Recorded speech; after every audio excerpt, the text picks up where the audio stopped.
Hi, this is Alex, and this is a new story on my channel. My fitness fanatic husband used his love of marathons to justify an affair. But now, see how he makes excuses lines. What was amazing is he didn't know his fitness app was also sending me every set of GPS coordinates and heart rate data per session at the hotel. Okay, I know you're dying to find out what happens next, and trust me, it gets so much wilder. Before we continue, make sure you hit that subscribe button so you never miss another story like this. And while you're at it, say hi in the comments and let me know where in the world you're listening from today. It's always awesome to see our story family grow. My husband Leo took up running almost a year ago. That all started with my first 5K, and I soon fell in love for the marathon distance. Our friends praised his discipline. My family admired his commitment. He turned into a household fitness expert and endurance and so on. Then he became a stranger in me. His hobby was the ideal fallback. Why he could be gone for hours on weekends, silent and exhausted in late evenings, or have a phone full of running club messages. Including Nina into his running club. Nina was his running partner, his pacer, pushing each other to improve for the same marathon they were both running in. I should have been there for him. I was supposed to be proud. However, a nasty little suspicion was forming somewhere deep in my gut. Like that there, you know it was fed by small things, tiny glitches in the matrix of his perfect alibi. He would return from a grueling 20-mile run in the forest, but his white top-of-line running shoes never had any trace of dirt. He spoke of the punishing hill repeats, up and down North Ridge, but when I washed his running shirt, it barely hinted of sweat. This was a full, exhausting tired, not the kind you feel after doing something to your body for long periods. It felt like I was losing my mind for picking up on things, that crazy wife. I tried to ignore it. It was a glitch too large to overlook like every Saturday. The 8 a.m. was to leave for a long run with Nina. Another friend from their running club posted a group photo on Instagram in the coffee shop at 11 a.m. The entire club laughing over lattes. The caption stated, "Great 10K this morning, team." A 10K, that's a little over 6 miles. For them, it's like an hour, maybe less. He had been gone for 3. Then where was he for the other 2 hours? At one point that night, he was in the shower, and I finally caved into the nasty voice inside me. I got my phone open, the FitTrack app. He insisted that we all be friends on it, for our mutual motivation. I went onto his profile and clicked on the run he had done that morning. The summary was unassuming. 10K course, average pace, time. Although I had witnessed him use the detailed view, it started to expand. I had been tapping the map. I expanded it and retraced the pattern of his path in blue. And then I saw it.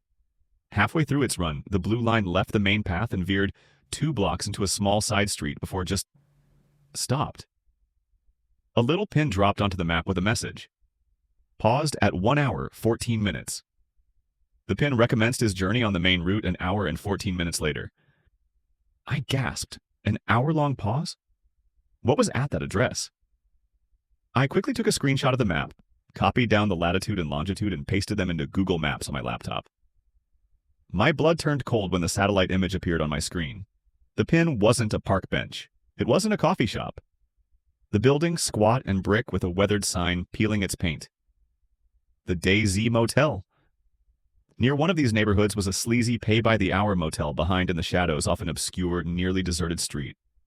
I remember just sitting there, my vision focusing on congratulations, a black hole of disbelief and stark realization. The clean shoes, the lack of sweat, the 2 missing hours, it all snapped into place. His training wasn't a hobby, it was a cover story, and I had only just discovered the very first page of his secret playbook. The Data Detective. I lay around all day. I simply burned that motel within my head. The anger burned sharp and hot, but I doused it down. He would only get an emotional confrontation. He would have more room to lie, more space for him to gaslight and change the language until I was simply jealous, angry wife. Number. In other words, there was no longer space for lies. I would come prepared with some more data this time. My investigation began that Monday. I turned into a digital ghost, lurking in the background of his workout app. My first step was simple. I opened Nina's profile. The run that Saturday was gasp public, and now logged for all her friends to see. Her elaborated map and Leo's, I made them showdown on my screen. It was a perfect mirror. They started together. They ran 2.5 miles. At 8:58 a.m., both of them paused. His GPS pins were perfectly lined up, on top of the roof off Daisy Motel. Their break was 1 hour and 14 minutes, and then they took off running again, side by side. My chest throbbed with my racing heart. This was it. This was proof. But was it enough? An incredulous attorney might even argue they only took a leisurely coffee break.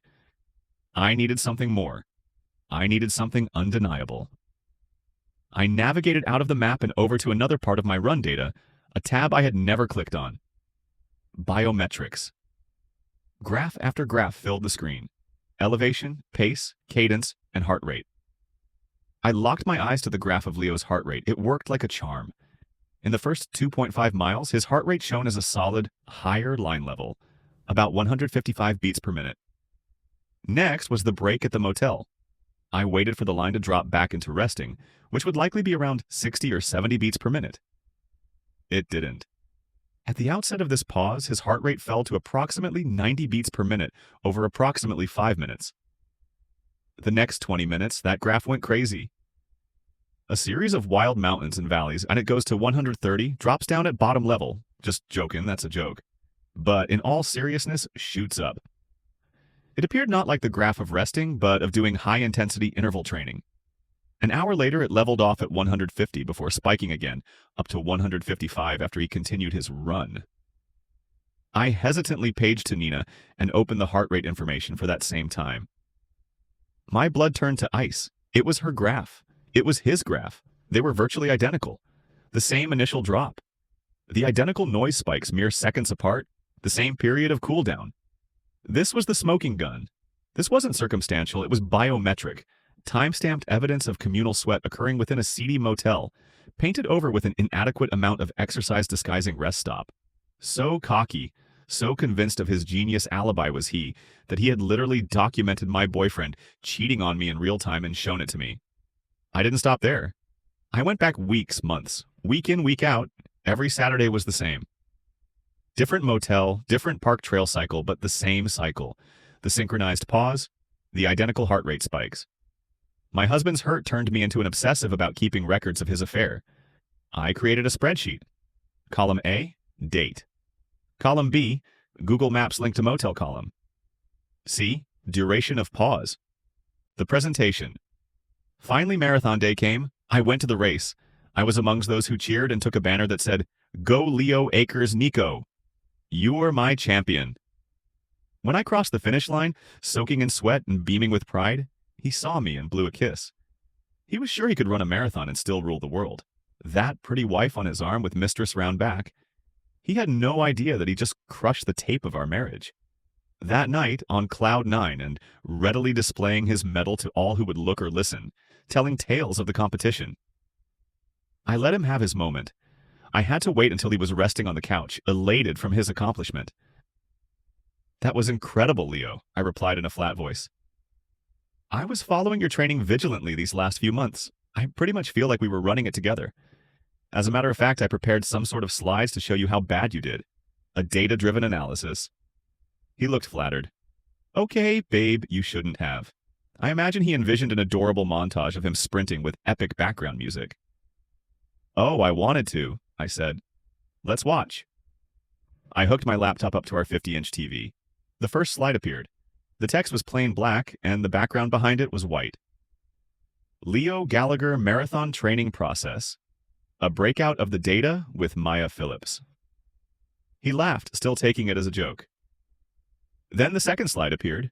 It was a city map speckled with red pins. "Starting with your top training areas," I said, keeping my voice as steady as a seasoned news anchor. "Take your most frequent rest stops, marked with red pins. Parks or coffee shops, as you can see. They include the Daisy Motel, Green Valley Motor Inn, and Starlight Lodge." His smile vanished. He straightened in his chair, eating popcorn and staring at the screen. "Time analysis. Slide 2, I said, using the remote. A flashy screen of bar charts dropped down. This chart shows how long, on average, you stop here. Here you will see that they are consistently over 60 minutes. Awfully long for a quick rehydration break, right? He began to speak, but I cut him off mid-sentence without a break in my unflinching tone. Which takes me to my most bizarre discoveries. Slide 3. Comparative biometrics. Two heart rate patterns appeared side by side on the monitor, and below one had written Leo, the other simply Nina. The photo was apparently from one of their Saturday training sessions. I circled the 1 hour they spent at the motel with my mouse. When you run, all the runs are in your aerobic heart rate zones. Is as it should be. However, you are not at rest when your heart rates drop to a resting pace during these hours-long pauses. I gestured to the chaotic spikes on the screen. Instead, we observe substantial cardiac activity. More than that, Nina's charts match yours